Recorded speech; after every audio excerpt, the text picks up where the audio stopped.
door prizes. But before we go there, I'd like to introduce a very wonderful lady. Her name is Elsa Scheider. Now, where did I meet her? She came to one of the meetings arranged by ACT for Canada. Have you ever heard of ACT for Canada?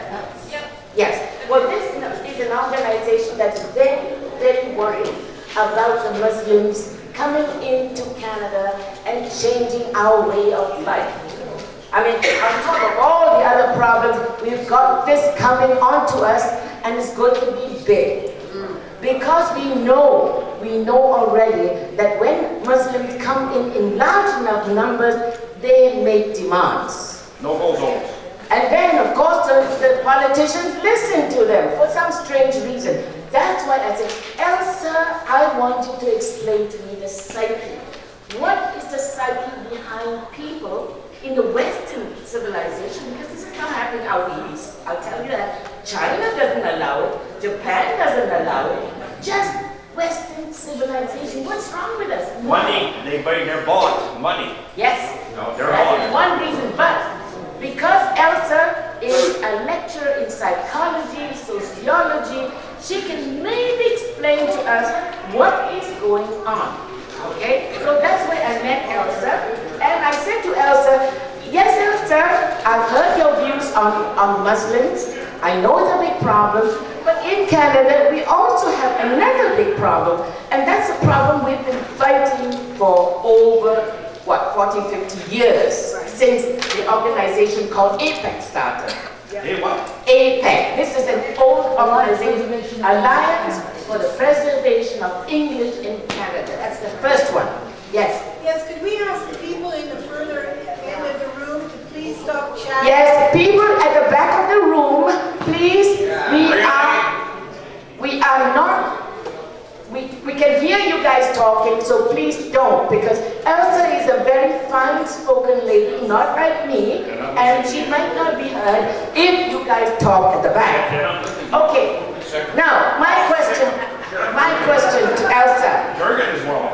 My question, I said, it is very fine, we understand the Muslim problem, but can you please explain why it is that in Canada we have a minority that is so powerful?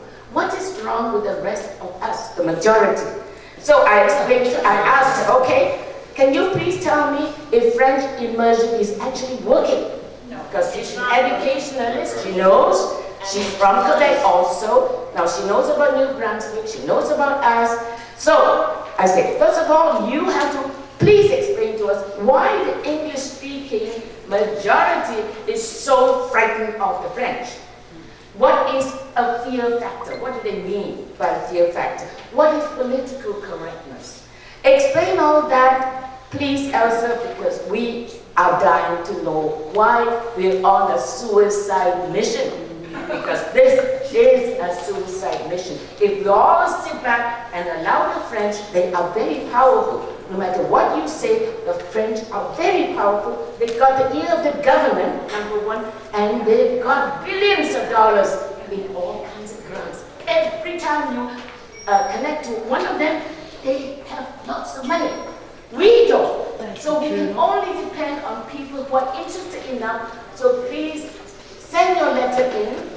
Send it to your counselor, find out who your counselor is, and make sure they get the letter. But first, correct that million thing, all right? And if you want to email them, that's okay too, but usually they pay attention to hard copy mail more than they pay attention to email. Emails they can delete. Hard copy, not so easy. Okay, Elsa, are you ready?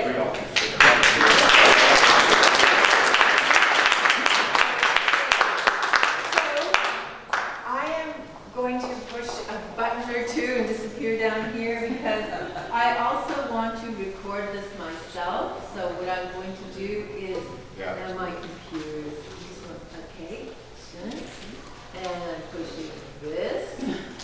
Oh, it's telling me I'm having an error. Didn't have an error before. Just a moment. It's going to take me 1 minute. I don't use, like, this is not a great speech.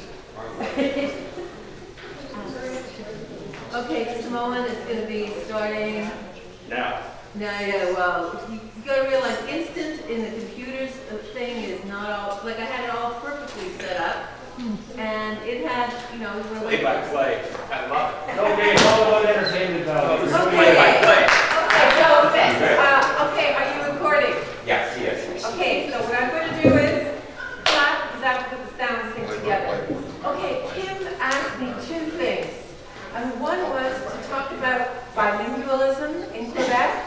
Oh no, sorry again. No, Kim asked me to talk about French immersion. So I hadn't thought, is this loud enough? No?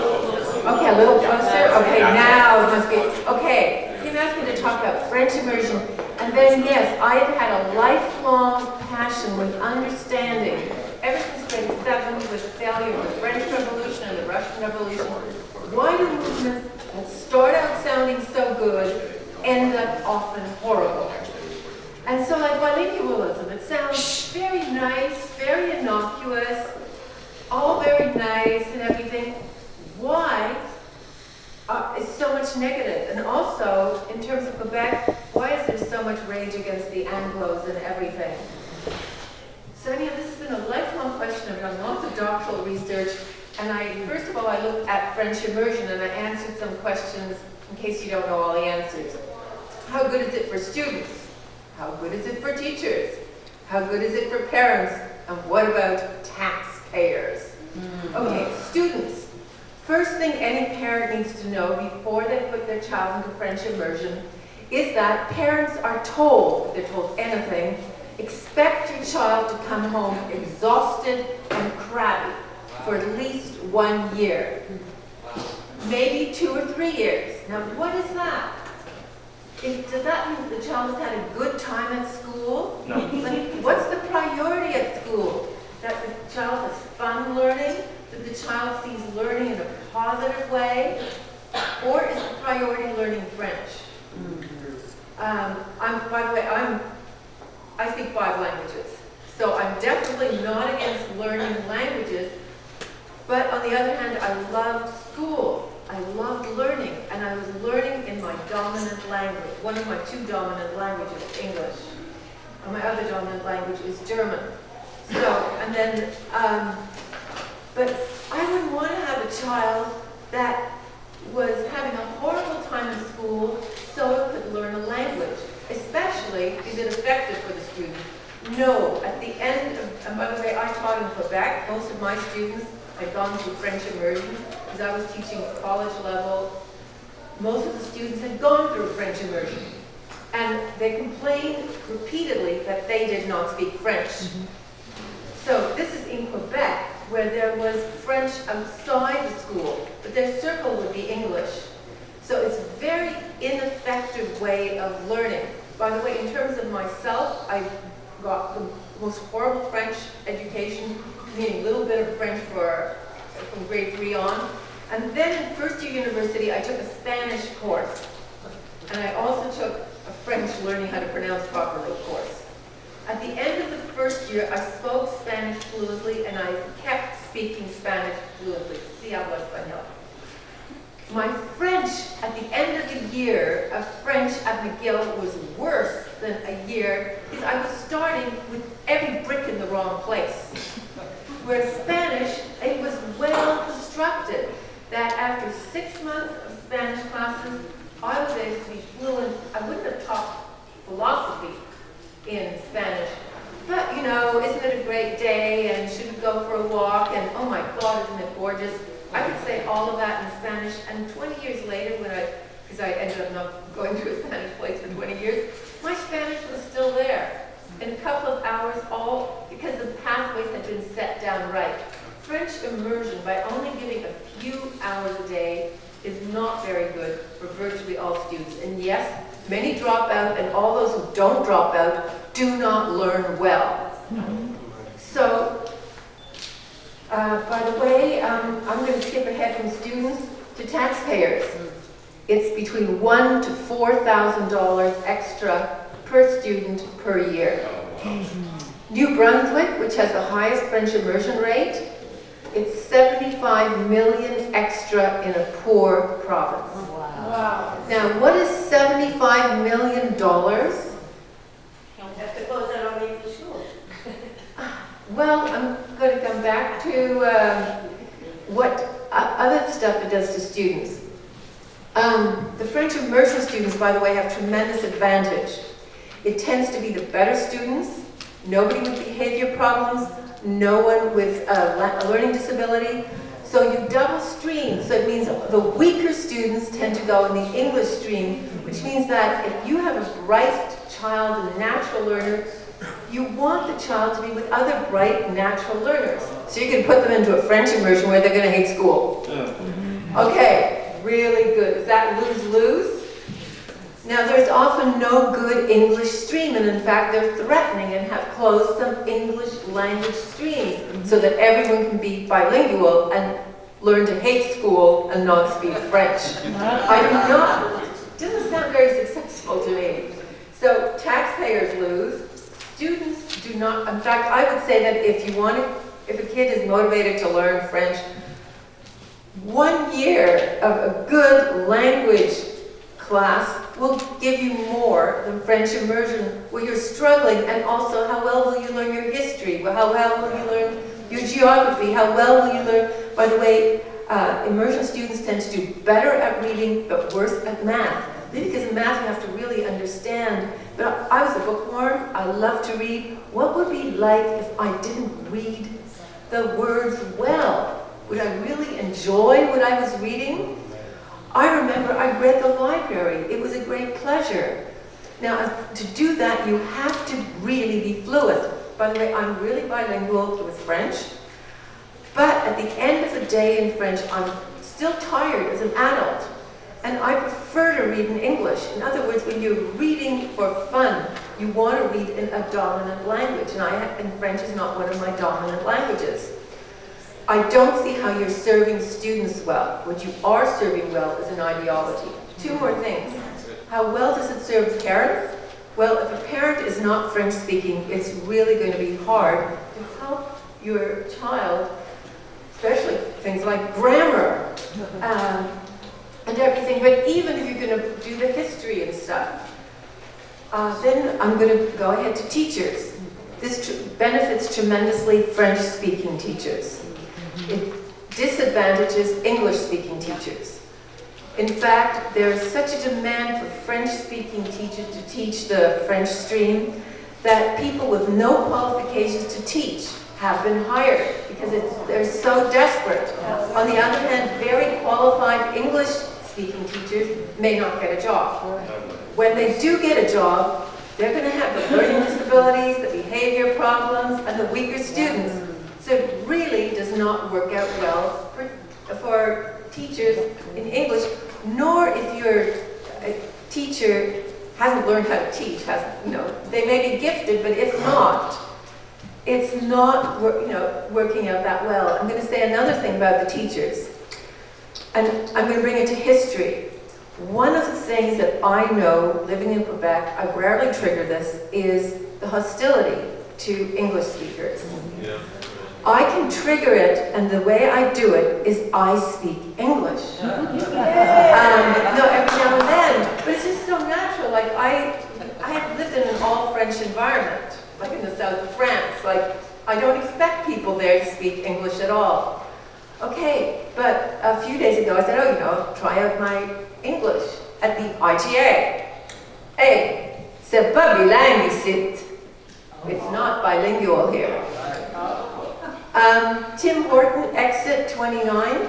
I asked for, I can't remember if it was a choc mock or a cappuccino, and it was written on the board, except instead of saying, est-ce que je peux avoir un choc mock? I said, could I have a choc mock, please?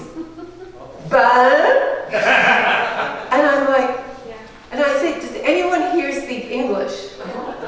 Exit 21 where? 29, going to the Eastern Townships. So there's a Tim Horton, exit 29. Finally, one of the young people there said, okay, I speak a little English. Fine, I wasn't asking for much, I was asking for a choc mock. I said, where'd you learn it? Did you learn any at school? No. I watched English TV. So the only English speaker there, and we're not talking, by the way, I soon switched over to French to talk with this guy, because I actually speak French well, and he had goodwill. I wasn't asking for bilingualism. Like Chocmock is not that hard, you know. I was asking for goodwill. And then, okay, so next time I said, I'm going to try exit 50. I happen to like to take a break for coffee. So, but usually I would just say it in French because it's just so easy. Okay, I got the same, like, you know, stomach punch, vomit response. Which means, and these people were not expecting problems from their boss. Which means policy. I don't mean Tim Horton policy, but I'm meaning that branch. The boss did not say, talk in English. With that kind of hostility, which is, and by the way, it's way better in Quebec now than 30 years ago. Way, way better, because then I have an accent when I speak French. When I speak more Parisian than local, but you can tell that my language of origin is not French. Then having an accent would get hostility. Now I do not trigger hostility with an accent, only by speaking English. And I could give similar other instances. Now, if teachers are coming from Quebec, what is their attitude to the English and the French? And what are they imbuing? I know the history that I learned at going to an English school in Quebec, and that was that there had been a fair fight. Both of the leaders got killed, but the English beat the French fair and square. Yes! I was wrong that day, and I remembered leaders dead, English won. Safe space. English, oh yeah, right. And then it was the English were really nice to the French and let them keep their language and their religion. Well, that shouldn't make you hate the English. Yeah, they could have done like they did to the Acadians. Yeah, okay, so but anyway, but now there is a lot of hostility. Yep. I don't know what is formally taught because I have not gotten hold of history texts. It is. And victimology. Okay, but It's taught in schools. so if that is taught, then you're teaching the English students to learn French badly, not get jobs, and hate the English. Excuse me, am I the only one seeing a problem here? It isn't even, by the way, if you want to go, all kinds of things are bad. Everyone should go back to where they came from. I think almost all of us should leave Canada right now and head for some other place. But it doesn't only stop there, because in terms of going home, all the Japanese should leave Japan and give it back to the Ainu. Because the Ainus, the small Aboriginal tribe in Japan, there are 10,000 of them left, and 100 million Japanese, or 200 million. But the Japanese took it over and took the land away from the Ainu. Okay, so Japan. All Muslim territories should be given back to Christians in North Africa, in Turkey, etc. They should go back to, I think, Medina, or maybe it was Mecca, or one tiny little city-state. If everyone's supposed to go back to where they came from. Should all the Japanese be taught to hate themselves and love the Ainu, and that it's just a really messy situation we find ourselves in. We're here at this point, there are injustices, but right now, would it do any good if we, let's take the Japanese, if all the Japanese are supposed to hate themselves for living in Japan? No, because it was many, many, many, many generations ago, thousands of years ago. I bring this up because the victimology history is not a good history to teach. If they taught the complexity of the situation that we're living, and by the way, there's bad in all histories, and I think it's really important to teach the good and bad. I'm from Vienna, Austria. We've all heard of Hitler, who came from Vienna, or Austria. So there's horror in the history, but that isn't the whole history.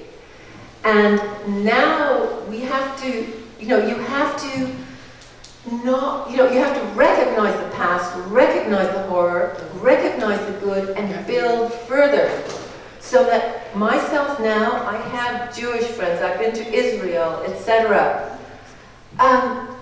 This is a much better thing to teach than that all Jews should hate all Austrians and Germans. Well, I wasn't born then, and my parents were children. And so why should you hate all of French or English? Okay, now, what's going on here? Because this, by the way, I did a massive doctoral research on this whole topic. And by the way, the French thing is like a drop on the tsunami of psychological forces that have been happening, and especially in the last 200-300 years. And they have to do with real injustice.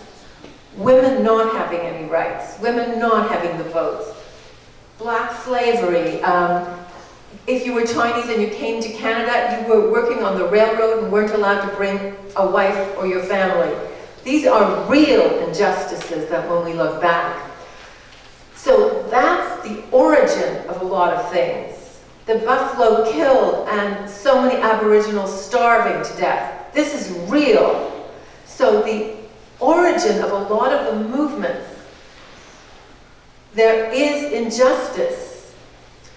But what's happened, and I taught women's studies, and very proudly so, and I strongly consider myself a feminist, meaning for the equality of women and men, for fairness. My mother had to ask my father's permission to buy a washing machine. When she had a job that more than, she could have signed herself, but no, she wasn't allowed to because she was married. She'd been unmarried with 2 children, she could have signed for it. But and then there was a woman next door where I lived for a long time, badly beaten by her husband, etc. So he was gone. She earned half what the man next to her ended up earning. So her children had very little.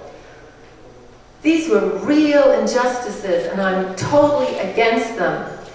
But the thing is, you can go then to the other side, and the first stage is there's a real injustice.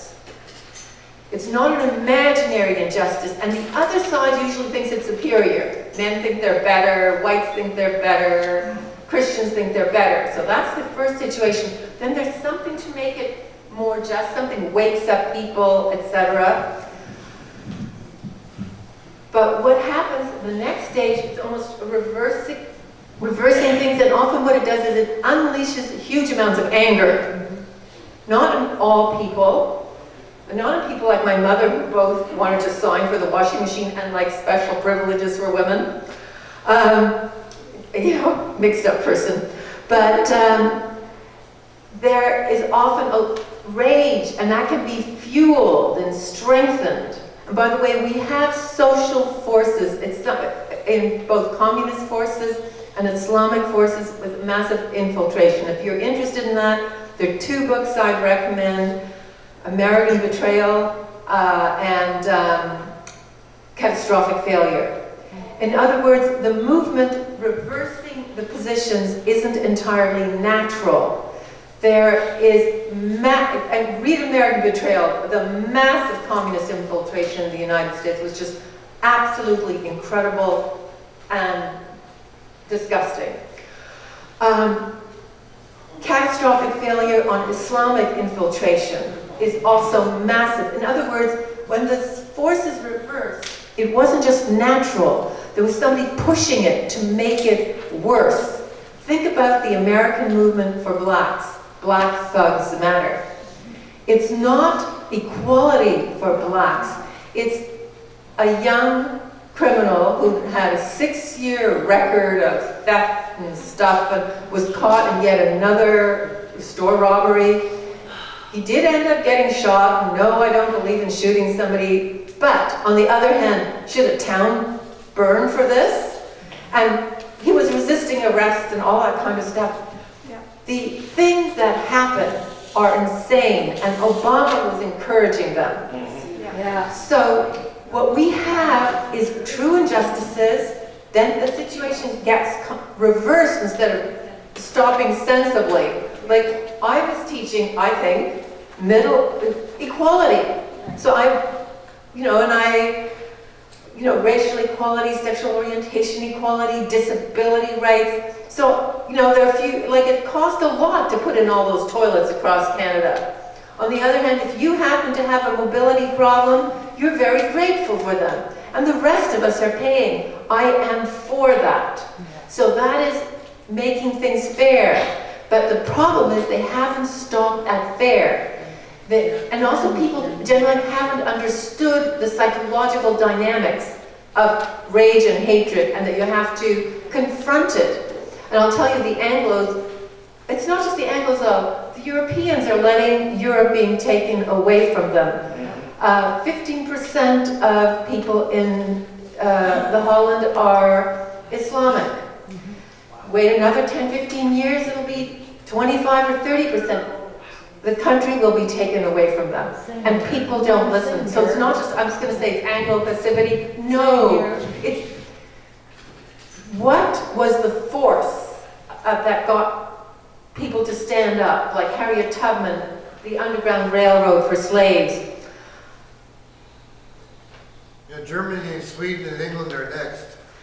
They're having a hard, let me just finish my thing. Okay. The thing that got people to stand up for rights tended to be moral outrage. Yep. It is immoral to have slavery. It is immoral what happened to my neighbor whose 4 children couldn't afford anything, and because the mother had a salary half of what a man's salary was, this was immoral and wrong. Well, on the other side, most of us are so nice. And very few people stand up, and very few people feel moral. People often don't feel it. They feel, it really shouldn't be happening. It's really not very good what is happening. Is that how Gandhi led what happened in India? I really don't like this colonialism. No, moral outrage. And by the way, I think often what people have wrong is that the people without rights won it. Yes, the people without rights, like no votes for women, women protested way more than men. Some men were very much part of it. But in the end, the dominant gave it. Men gave women the vote. And that's because of the morality, because they ended up seeing it's immoral what we're doing. So a lot of men, more and more men came over to the women's side. And in the end, Gandhi did not take India back. Just think, he's one person, he would have been so easy to kill. The British could have killed him 1,000,000 times over. Masses and masses of white people throughout the Commonwealth agreed with Gandhi. You are right. British people don't have a right to India. So there is a tremendous thing about people in the dominant position, not all of them, but many agreeing, we were wrong to do this. You deserve your country. Canada didn't have a war with England. How did we get independence? It was given because it was asked for. So again, like in some groups, there will always be a small minority. Think about disability rights, all those toilets all over the place, and so much more. There's no way people with a physical disability are going to be able to majority vote. No, there's such a tiny minority. Gay rights. Yes, there's outrage, but there is so much that is given by the dominant because the dominant agreed. Well, the dominant should listen to themselves as much. And by the way, this is why I like Trump. Trump speaks with the voice of Gandhi, with the voice of Harriet Tubman.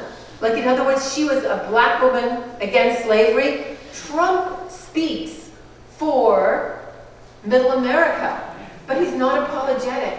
He's not a pussyfooter. He's like, make America great again.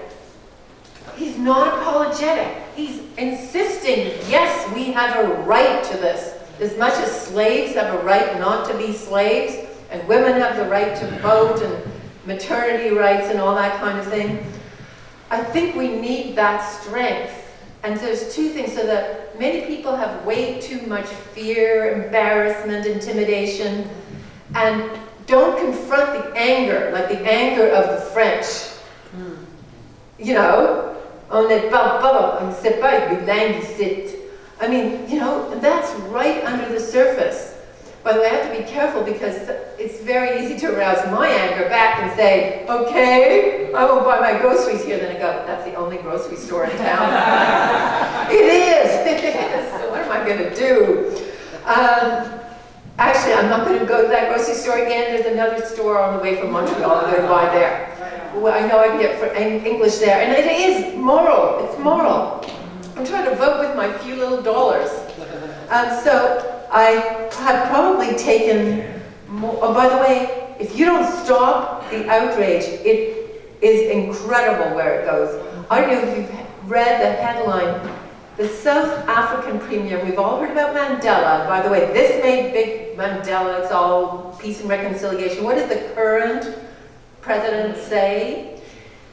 He was thinking of legislating, taking away the farms from whites and giving absolutely nothing back. Did this make a big splash as apartheid? It was a tiny little headline I got somewhere, a tiny little news clip. If you do not stop it, it stops at nothing. In Rhodesia, mass murders, or Zimbabwe, mass murders of whites. Same in South Africa. So it is up to us to stand up for ourselves as much as we would stand up for the oppressed, or do, but we as much have rights. And by the way, how important can this be? I did interviews with a lot of people on what I call the feminist identity process, where somebody became very strongly, pro-women's rights and everything. And a lot of women did go through this anger period. I'm remembering one of a woman who, at 12, she was date raped. Forgot about it. She got married, had a couple of kids. At 34, watched a movie on date rape. Woke her up, made her very angry. She had a very nice husband. In fact, I happen to know this woman, and he's really great. But for a year, she was totally pissed off at him for everything. And now he was always in the wrong, by the way. He did forget to buy the milk on the way home. He did sleep through it when the baby woke up. But before that, they'd had a good marriage. With the memory of the rape and how she let herself be second after that and has not gone on for a career and married a man, a very nice man with a career and everything. Anyhow, one day he finally said, you know what? If this goes on, we're getting a divorce. I can't handle it. And what she felt, it was just as powerful as the movie. Like that he got through to her.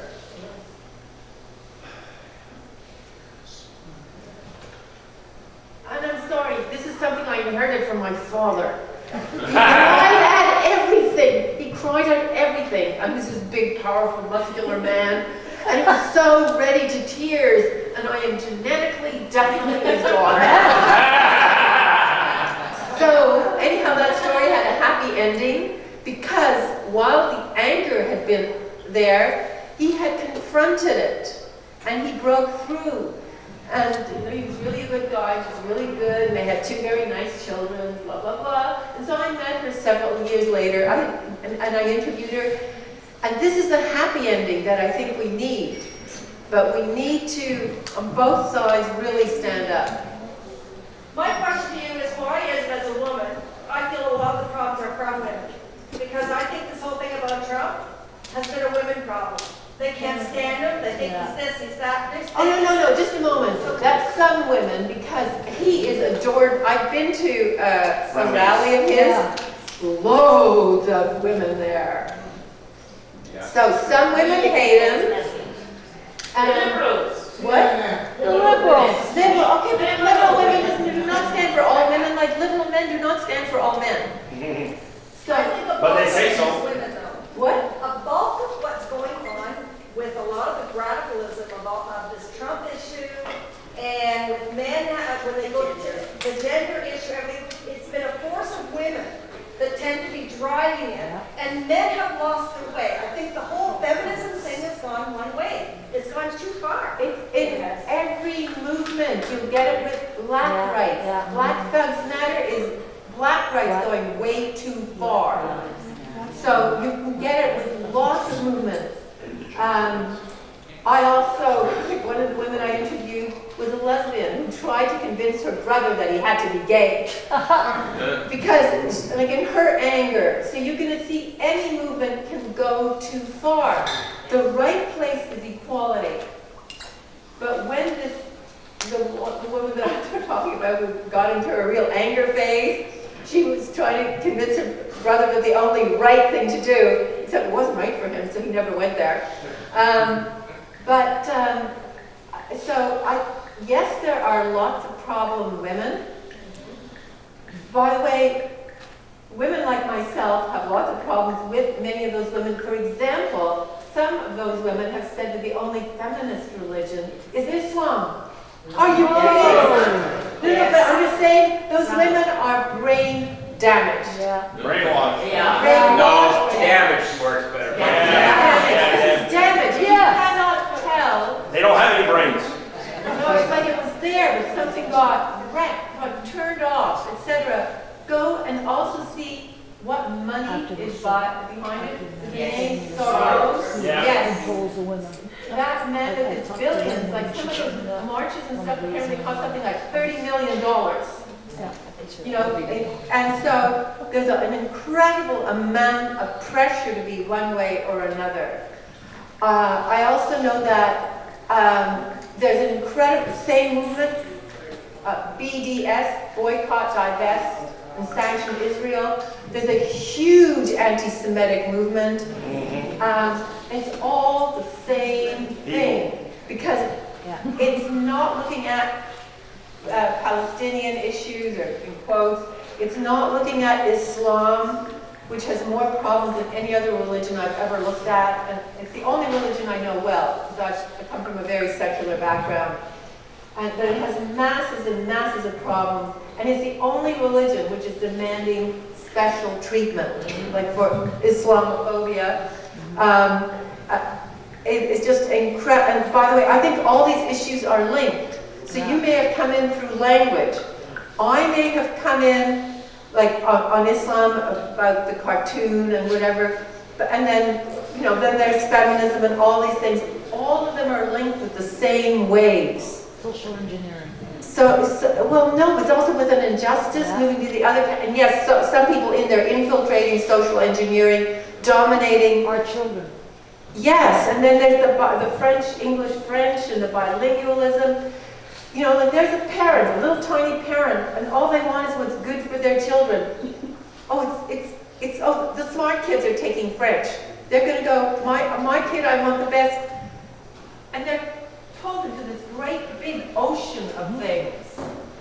And it's not an easy thing. And also, by the way, if you are a parent and you have a child and you know the English stream is not good currently, and even if you know your kid's going to be taught to hate the English, where are you going to put your kids in school? You want the best for your children. Catholic. Well, because my parents left the Catholic Church because the Catholic Church didn't stand up for Jews during World War II. So, and also the Catholic Church, my father's mother was badly beaten by her husband, and the Catholic Church sent her home. So my father never forgave that. He didn't hold it against Christianity, but he held it against the Catholic Church. So no, in fact, one thing that I have to thank my parents for is they wouldn't let me go near a Catholic school. And by the way, you know what the Catholic kids were taught? Because I know what the Catholic kids said on the street. Because I lived in a mixed neighborhood. The Catholic kids... Oh, right. The Catholic kids got home and said, hey, you know what the nuns just told us today? Nah? How would we know? We didn't have nuns. Well, yeah, you're going to go to hell. We're there. This is the kind of thing my parents were against. And that is what the Catholic Church was teaching. And by the way, my father had French-Canadian friends, and it was the priest would come around when you had an 11-month-old baby or so, if you were visibly pregnant again, the woman, of course. Why aren't you pregnant again? And so in terms of a story, another story of horror from the Catholic thing, my father's closest French-Canadian friend, we had like a United Nations at home, my father, black friend, Indian, etc. I don't know, like, so I grew up in a very welcoming home. But anyhow, his closest French-Canadian friend had a first wife who had 10 children, then got cancer of the womb, and went to the priest because the doctor said, you need a hysterectomy right away. And the priest said to her, you can't have one until you have 2 more children because you will not go to heaven. So she could not get pregnant again since she had a tumor. She died, leaving 10 young children. That was the Catholic Church. Her husband was able to marry again. He married an older woman who had 2 more children before she went menopausal. So he had 12 children and would go to heaven.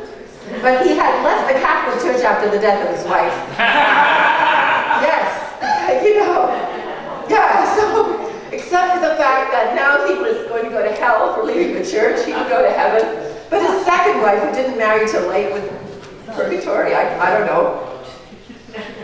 So, well, that may be ancient history as far as the Roman Catholic Church, and it certainly doesn't exist in Canada today, or the yeah, I United know it's States. changed. But I want to say something that I just read in the paper, maybe other people in this room just read it very recently, that this American family moved up to Ontario, and their child had obviously no French experience in school. So our Ottawa Carleton School Board wouldn't accept them because they had no French training. So they went to the Catholic school, which welcomed them. And in the same column, they talked about an Indian family that had come. Their child was a bit older and had no French experience. And again, the Ottawa Carleton School didn't want them because no French experience. That's how ingrained this French immersion is. They went to the Catholic school and the Catholic school was right. So that's something to think about. Oh yeah, I realize it's not all one thing and another, but I'm just saying from No, the but if history we're that my talking about the parents. French language in this province, in this city, that's an important issue. Yeah. Okay. So very good. So go to a Catholic school. Do you want French immersion? Yes. No, if you want, no, if you don't. If you want English. Okay. I didn't catch that. I thought And you the want other way to know around. God Okay. instead of I'm not carrying a watch, so you're going to have to cut me off. Ron. Yep. Ron. It's up to you. You're cut off. Questions. Any questions? Wrapping up? Back at the back there? Andrew. He's $200 richer. This deals with Act for Canada. How bad do you think the mainstream reporting is in Canada concerning absolutely everything you talk about? How one-sided, how biased, how bad is it? It is horrible, and I wish we had a Trump. There are so many issues going on. We would need a strong, outspoken person. In Australia right now, there's Pauline Hanson, I believe, whom I've been following a bit. I'm talking about not just a soft-spoken person, I'm talking about someone strong, who's willing to take it on. Vote for God. No. Ron, you run. Me. Yeah. There's someone loading up for rapid growth. You stick Sheep. the country as Very cheap in a suit. I can't hear a word this person is saying. Just to follow up here, when you talk about the bad reporting, is Act for Canada aware of the massive pedophilia arrests that are taking place in the United States now? They've just nailed a United States senator in a hotel room as a teenager. And this is worldwide. Okay, Act for Canada deals mainly with Islamic issues. Yeah. And I know that pedophilia that's cross-religion, etc. Yeah. I know that the biggest, in terms of pedophilia thing, is the grooming rape gangs, 12 plus by Islamics in Great Britain, where there are thousands and thousands of. But it's the same in Switzerland and Yeah, Sweden. exactly. Dearborn, Michigan. Dearborn. Okay, I don't know exactly what's happening in Dearborn. It's a huge world. Dearborn, they got no-go zones and It's everything. one of the, I just want to say one more thing. If people want, No. talk close to them. Yes. Okay, one thing is that if want to be notified or stay in touch if we all had an email list. For example, I would love to send out anything from, I forget what her name was, the person's Liz. It was brilliant. And to send out, and by the way, one thing someone can do is set up a no reply. In other words, no reply at, which means you can't write to her, but she can write to you. But it's something that's technically advanced. I am, and I do that, and I send out to thousands. So, but I think that would be really good because it's so powerful. Yeah, well, talk to me. Talk to me. Elsa, how do people communicate with you? Okay, what I would love it is if you would I'll take a piece of paper, and could you just write your email addresses? All right, we'll have a list here, we'll do that. Yeah, because I would love to be able to stay in touch with you. And by the way, I always give you an out, and I learned to do the polite thing. I say, if you don't like what you're receiving, press reply and say, no thanks. You know. No, it's a no reply, you can't reply. No, but on another list, there's more than one thing going on. But I think it's so vital that you stay in touch. Absolutely. Thank you very much. Let's have a...